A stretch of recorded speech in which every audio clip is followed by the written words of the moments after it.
বাগদাদের এক গ্রামে দুই ভাই থাকত, কিন্তু দুজনেই এক ছাদের নিচে জন্মালেও তাদের জীবন একদম আলাদা রাস্তায় চলছিল। বড় ভাই জালালউদ্দিন ভাগ্যের ধনী ছিল। সম্পদ যেন তার পায়ে লুটাত।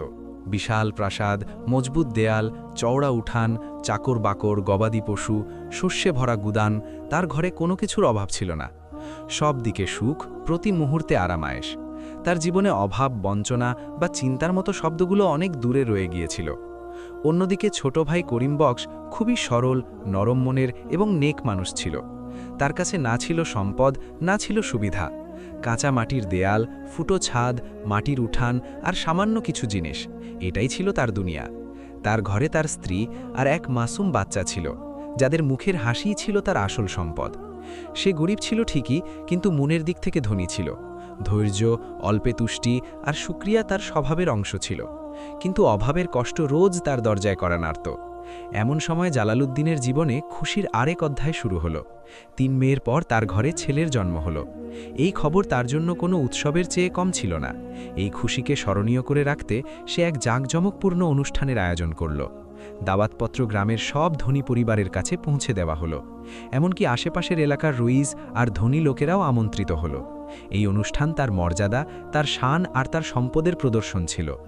সকাল থেকেই জালালউদ্দিনের প্রাসাদে এক অদ্ভুত জৌলুস ছিল। রান্নাঘরে বড় বড় ডেকচি চড়ছে, মশলার সুগন্ধ বাতাসে ছড়িয়ে পড়েছে। ধীরে ধীরে চারদিক থেকে মেহমানরা জমা হতে লাগল। এই হট্টগোলের মধ্যে কেউ জালালউদ্দিনের দৃষ্টি আকর্ষণ করল আর বলল, জনাব, আপনার ছোট ভাই করিম বক্সকে কোথাও দেখা যাচ্ছে না, এখনও আসেননি। আপনি তো গ্রামের সবাইকে দাওয়াত দিয়েছেন, তাই না? জালালউদ্দিন বাইলের হাসির সাথে উত্তর দিল, হ্যাঁ, ওকেও ডেকেছি, আসতেই হবে তার বাচ্চাদের সাথে। তুমি এখানেই থাকো আর মেহমানদের খেয়াল রাখো, আমি এখনই ব্যবস্থা দেখে আসছি। এই বলে সে মানুষের চোখের আড়ালে ঘর থেকে বেরিয়ে গেল। কিন্তু তার মনের ভেতর অন্য এক আওয়াজ বাজছিল। সে বিড়বিড় করে মনে মনে বলল, আমি ওকে আমার অনুষ্ঠানে কেন ডাকব? ও কোথায় আর আমি কোথায়? আমার এখানে একের পর এক ধনী মেহমান আসছে। যদি কেউ জানতে পারে আমার ভাই এত গরিব, তবে আমার নাক কাটা যাবে। এই চিন্তা তার মনে বোঝা হয়ে চেপে বসেছিল। সম্পদ তাকে সম্পর্কের চেয়ে বেশি নিজের সম্মান আর লোক দেখানোর বন্দী বানিয়ে দিয়েছিল। ওদিকে গ্রামের কিছু লোক জালালউদ্দিনের অনুষ্ঠানে যোগ দেবার জন্য যাচ্ছিল।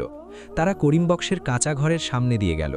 সেই সময় করিম বক্স তার ঘর থেকে খেতে যাওয়ার প্রস্তুতি নিচ্ছিল। তার কাপড় সাধারণ ছিল, মুখে পরিশ্রমের ক্লান্তি আর চোখে সামান্য চিন্তার ছাপ। যেই সে ঘর থেকে বেরোলো, গ্রামের লোকেরা তাকে দেখে ডাক দিল, আরে করিম বক্স, তুমি তোমার ভাইয়ের বাড়ি যাওনি? তোমার ভাবির অনেক দিন পর ছেলে হয়েছে। এই খুশিতে তোমার ভাই অনেক বড় অনুষ্ঠানের আয়োজন করেছে। তুমি তো চাচা হয়ে গেছো, আর তুমি এখানে? অথচ তোমার তো ভাইয়ের বাড়িতে সবার আগে পৌঁছানো উচিত ছিল।